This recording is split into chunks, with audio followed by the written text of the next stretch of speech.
아멘. 주님께서 여러분과 함께. 네, 오늘은 성 바오로 믿기와 동료 순교자 기념일입니다. 즉 일본에서 순교한 성인들을 기리는 날입니다. 바오로 믿기는 일본 최초로 예수회 수사가 된 분이고, 바오로 믿기와 함께 25명 순교를 해서 26명이 성인 품에 오르고, 그 뒤에도 또 순교를 해서 일본에는 한 40여 명의 순교자가 있습니다. 그리고 188명의 복자가 있습니다. 그리고 이 바오로 믿기는 1월 달에 잡혀서 한 달 동안 내내 겨울에 맨발로 걸어가지고 나가사키로, 교토에서, 그 당시는 수도가 교토인 교토에서 나가사키로 걸어가서 거기서 이제 순교를 한 양반이고, 원래 24명이었다가 중간에 그 자진해서 신자들이 2명, 우리도 순교하겠다 그래가지고서 합세해서 26명이 순교를 했는데, 거기에는 조선에서 그 임진왜란 때 끌려갔던 사람들 중에 세례받고 신자가 된 사람이 3명 있습니다. 그쪽 순교자들, 순교 성인들 중에는 3명이 조선 사람입니다. 풍신수길이 도요토미 히데요시가 박해를 해서 그때 이제 많은 사람이 순교를 했습니다. 우리도 순교자의 신앙을 갖고 생활하도록 부름받은 사람들입니다. 한국에도 많은 순교자들이 신앙을 증거해서 우리가 이렇게 신자 생활을 하고 있습니다.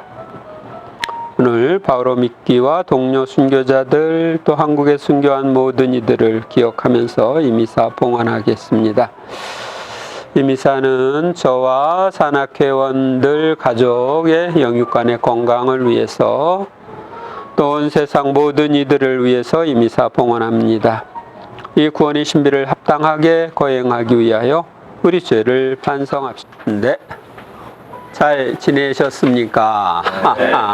행복하게 지내셨습니까? 네. 오늘은 하느님 뜻 영성교육교재 1단계 제2강의 하느님의 놀라운 계획, 거기에 대해서 조금 보도록 하겠습니다. 우리가 주님의 기도를 바치다 보면 하늘에 계신 우리 아버지의 이름이 거룩히 빛나시며 아버지의 나라가 오시며 아버지의 뜻이 하늘에서와 같이 땅에서도 이루어지소서, 이렇게 우리가 기도를 하는데, 이 아버지의 뜻이 하늘에서와 같이 땅에서도 이루어지는 새로운 시대를 위해 하느님은 놀라운 계획을 가지고 계십니다. 가톨릭 교회 교리서 45항에 보면 인간은 하느님과 이루는 친교 안에서 살아가도록 창조되었으며 하느님 안에서 행복을 발견한다고 되어 있습니다. 우리는 하느님과 이루는 친교 안에서 살아가도록 창조되었습니다. 하느님께서는 우주 만물을 창조하시고 인간을 만물의 영장으로 창조하셨습니다. 그리고 인간이 창조주이신 하느님의 뜻 안에서 하느님의 뜻대로 살기를 원하셨습니다. 그러나 인간은 하느님의 뜻을 거부하고 자기 뜻대로 사는 삶을 택함으로써 죄를 지어 타락했습니다. 하느님께서는 타락한 인간에게 구세주를 약속하시고 구세주를 보내주셨습니다. 구세주로 오신 예수님은 죄의 용서를 위한 구원의 길을 마련하시고 아버지의 뜻이 하늘에서와 같이 땅에서도 이루어지도록 기도하게 하셨습니다. 그리고 현대에 이르러 이 기도 내용이 이루어지도록 누이사 피카레타를 통하여 준비하셨습니다. 누이사를 통하여 알려주신 하느님 뜻 안의 삶은 아담과 하와가 범죄 이전에 누리던 삶과 비슷하며 창조와 구원이 완성되는 삶이고 아버지의 뜻이 하늘에서와 같이 땅에서도 이루어지는 삶입니다. 아버지의 뜻을 거스리는 존재가 하늘에는 있어요, 없어요? 없죠? 그래서 땅에서도 이루어진다는 건 이 세상에서도 하느님의 뜻을 거스리는 존재가 없는 시대, 그러니까 죄가 없는 그런 시대가 앞으로 도래할 것인데, 그것은 또 성모님이 파티마에서 1917년에 결국 내 티 없는 성심이 승리할 것이다 하신 것이 이루어지는 거예요.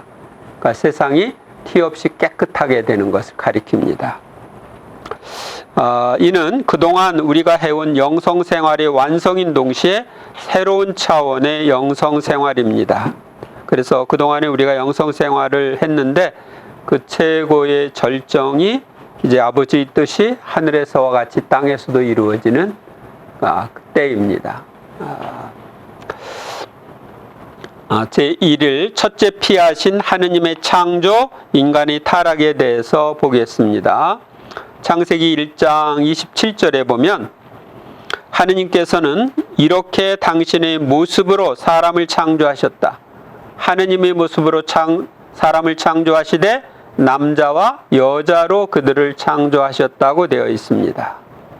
그래서 우리는 하느님의 모습대로 창조된 존재들입니다. 여기서 하느님의 모습대로 창조되었다는 것은 우리의 육신을 가리키는 것이 아니라 우리 영혼을 가리킵니다. 하느님은 육신이 없으니까. 가톨릭교회 교리서 374항에 보면은 첫 번째, 인간은 선하게 창조되었을 뿐 아니라 하느님과 친교를 이루고 자기 자신과 주변의 피조물과 조화를 이루게 되어 있었다, 이렇게 되어 있습니다. 그러니까 아담과 하와는 하느님과 친밀한 사귐을 나누고 자신과 주변의 피조물과 또 조화를 이루며 살았기 때문에 지금과는 다른 세상이었다는 것이죠. 하느님이 생겨라 하는 그 명령으로 세상을 창조하셨는데, 빛이 생겨라 이렇게 할 때 그 생겨라 하고 이렇게 명령하는 것을 이제 피앗이라고 그럽니다. 이 피앗은 하느님 편에서는 어떤 것이 이루어지라고 하는 권위 있는 명령이나 결정이고, 또 인간 편에서는 어떤 것을 하라고 하는 요구에 대하여 그렇게 하겠다는 충분한 의향을 가지고 예라고 대답하는 것을 뜻합니다. 그러니까 성모님이 이 몸은 주님의 종입니다. 지금 말씀대로 저에게 이루어지기를 바랍니다. 했던 것이 피앗입니다. 예 하고 하느님의 뜻을 받아들이는 게 피앗입니다. 그래서 하느님은 명령으로 만물을 창조하셨고, 우리는 하느님의 자녀로서 늘 하느님의 뜻에 예하며 살도록 창조되었습니다. 하느님의 첫 번째 피앗은 성삼위의 창조 명령, 곧 하느님 자신의 외부에 존재하는 천지 만물의 창조 사업입니다. 아담과 하와는 하느님과 비슷하게 하느님의 모습으로 창조되었습니다. 하느님께서 그들에게 그분의 가장 큰 선물을 주셨는데, 이것이 모든 은총과 선의 근원인 하느님의 뜻이라는 선물입니다. 그러니까 이 뜻은 의지를 가리킵니다. 의지나 뜻이나 똑같은 말이에요. 첫 인간의 본성은 육신과 영혼으로 되어 있었고, 인간 자신의 의지와 하느님 의지를, 곧 하느님의 뜻을 함께 가지고 있었습니다. 그러니까 지금은 우리 인간 자신의 의지만 가지고 있는데, 아담과 하와는 하느님의 의지도 함께 가지고 있었어요. 그래서 그 의지에 따라서 행함으로써 신적인 생활을 할 수가 있었어요. 그러니까 하느님 모습대로 창조된 것뿐만 아니라 하느님을 닮은 행위를 하도록 이렇게 의지를 함께 주신 거예요. 그런데 인간은 하느님의 뜻을, 그 의지를 거부하고 자신의 뜻을 따름으로써 타락했습니다. 그러니까 선악과를 따먹지 말라는 것은 하느님의 뜻이었어. 근데 따먹고 싶은 건 인간의 뜻이에요. 그래서 하느님의 뜻을 거부하고 인간의 뜻을 따름으로써 하느님의 뜻을 버리게 된 거죠. 그때 이후 하느님의 뜻이 아닌 인간의 뜻이 줄곧 이 지상을 지배해 왔습니다. 아담이 하느님의 뜻을 거부하여 타락하자 인간의 본성은 추하게 변형되었습니다. 하느님의 뜻을 떠남으로써 하느님 뜻에서 나온 창조 질서의 파괴와 은총의 상실도 가져왔습니다. 그러니까 인간이 하느님의 뜻을 떠나고 따라서 하느님의 뜻에 따라서 창조된 이 만물과의 관계가 조화로웠었는데 그 조화가 깨지게 된 거예요. 그래서 지금은 세상 만물과 인간이 조화를 이루고 있지 못합니다. 또 동물들도 서로 지금 뭐 동물의 왕국 이런 거 보면 서로 잡아먹고 막 그러는데 원래 창조는 그렇지 않았어요. 이게 질서가 파괴된 표시. 또 인간들이 지금 서로 약육강식처럼 그냥 힘을 과시하고 사람들을 자기들이 목적 달성을 위해 죽이기도 하고 그러는데 이게 질서가 파괴된 모습입니다. 그리고 그러다 보니까 인간도 하느님이 주신 은총을 상실했어. 그래서 원래 천국에 갈 수 있도록 또 죽지 않도록 창조되었는데 죽음이 들어왔죠. 당신과 비슷하게 사랑으로 인간을 창조하시고 인간을 위해 만물을 창조하신 하느님에 대해서 천상의 책에 나와 있는 내용을 좀 보도록 하겠습니다. 천생의 책 4권 169장 5절에 보면 내 딸아 내가 인간을 지어낸 것은 땅을 위해서가 아니라 하늘을 위해서였다.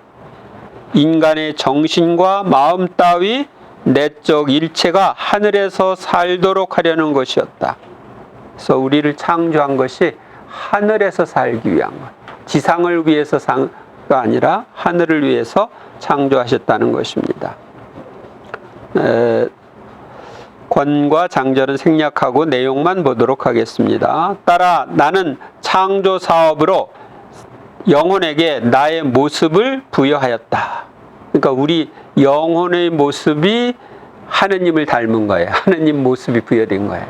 그러니까 육신은 쭈글쭈글해지지만 우리 영혼은 해가 갈수록 주님을 닮아야 됩니다. 내 딸아 사람이 자기 자신을 안다면 때묻지 않기 위해서 얼마나 조심하겠느냐. 사람의 아름다움과 고결함과 매력은 하도 크고 많아서 창조된 만물의 아름다움과 다양한 종류가 그 자신의 내부에 다 모여 있을 정도이다. 그것은 대자연 속에 창조된 만물이 사람에게 봉사하도록 창조되었으므로 사람은 그 모든 것보다 우월하기 때문이고 우월하기 위해서 다른 모든 것의 모든 자질을 그 안에 안고 그 안에 담고 있어야 했기 때문이다. 그러니까 우리가 창조된 것, 만물이 창조된 것, 이럴 때 우리가 모든 만물보다 우세하다. 그리고 모든 만물은 인간에게 봉사하도록 창조되었다. 게다가 다른 것들은 사람을 위해 창조되었고 사람은 홀로 하느님과 하느님의 즐거움을 위해 창조되었다. 그래서 우리는 하느님과 하느님의 즐거움을 위해서 창조되었어. 그러니까 하느님을 즐겁게 해줘야 돼. 따라서 사람은 자신 안에 만물을 포함할 뿐더러 지고하신 하느님의 모상이 될 정도로 만물을 능가할 필요도 있었던 것이다. 그러니까 우리는 만물을 능가하는 존재, 만물의 영장으로 창조되었습니다. 인간을 그분과 비슷하게 그분의 모습으로 창조하셨다. 각 사람에게 어울리도록 그분 자신의 모든 속성을 부여하셔서 각각 작은 신이 되게 하셨다. 그러니까 원래 아담과 하와가 범죄하기 이전에는 하느님의 모든 속성도 우리 안에 있었어요. 그래서 작은 신이 되도록, 그러니까 작은 하느님이 되도록 한 거예요. 우리는 하느님의 자녀라고 하니까 작은 하느님이 되어야 되죠. 그러므로 천지 창조에서 내가 보는 모든 것 가운데 인간이 창조에 비길 수 있는 것은 도무지 없다. 그렇게 창조된 사람을 보시며 너무나 아름다운 나머지 그와 사랑에 빠지셨다고 말하는 것으로 족하리라. 우리가 너무 아름답게 창조하셔서 하느님이 사랑에 빠지셨다. 나는 너희를 위하여 만물을 창조하였다. 모든 것을 지배하여라. 모든 것이 너희의 것이며 너희는 온전히 나의 소유가 될 것이다. 그래서 이 세상 모든 건 인간의 것이고 인간은 하느님의 것입니다. 따라 피앗은 생명으로 가득 차 있다. 아니 바로 생명 자체이다. 이런 이유로 모든 생명과 만물이 피앗 안에서 나온다. 나의 피앗에서 창조 사업이 나왔다. 그러니 각 조물마다 그 안에 피앗이 각인되어 있는 것이다. 그러니까 하느님께서 말씀으로 생겨라 하고 하신 것이 피앗이라고 그랬죠. 그래서 모든 만물에는 이 피앗이 각인되어 있다고 말씀하십니다. 따라 첫 사람의 창조로 인간 창조를 시작한 나는 그의 몸을 빚은 뒤 내 전능한 숨으로 그 안에 영혼을 불어넣었다. 그리고 또 한 번의 숨으로 사람의 깊숙한 곳에 나 자신을 불어넣었다. 그래서 하느님이 인간은 그냥 생겨라 하고 명령으로 창조한 게 아니라 성경에 보면 당신이 손으로 빚었어요. 그리고 영혼을 불어넣어 주시고 영혼뿐만 아니라 당신 자신을 우리 안에 불어넣어 주셨다는 거예요. 그래서 우리는 하느님을 닮은 존재가 되었습니다. 한데 따라 내가 온갖 것을 창조해 놓은 이 광대한 공간을 내가 보고 있지만 영혼의 공간은 이보다 한층 더 광대하다. 앞의 공간은 사람의 거처로 사용되고 영혼의 공간은 하느님의 거처가 될 것이었다.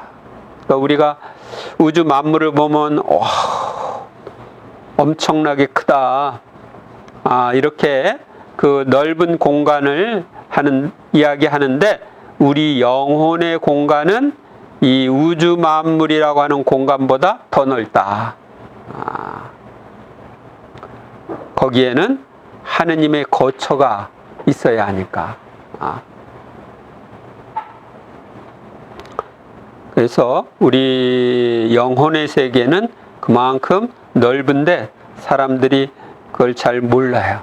그리고 그 넓은 곳을 아름답게 채워야 되는데 쓰레기로 채우는 사람들이 많아요.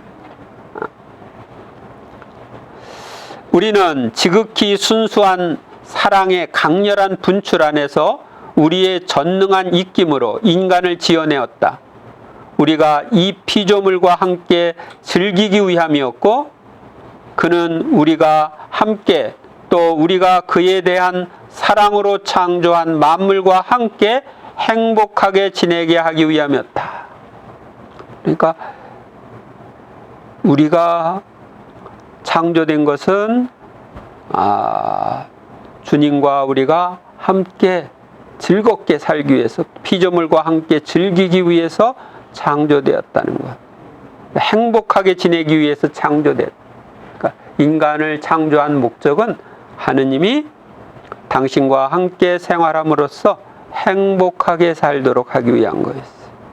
그런데 인간이 이제 하느님의 뜻을 저버리고 떠남으로써 불행하게 된 것이죠. 그런데 그 불행한 인간을 구원하시기 위해서 예수님이 오셨고, 예수님을 통해서 우리는 이제 영원한 행복의 길로 갈 수 있는 길이 또 열리게 된 거죠.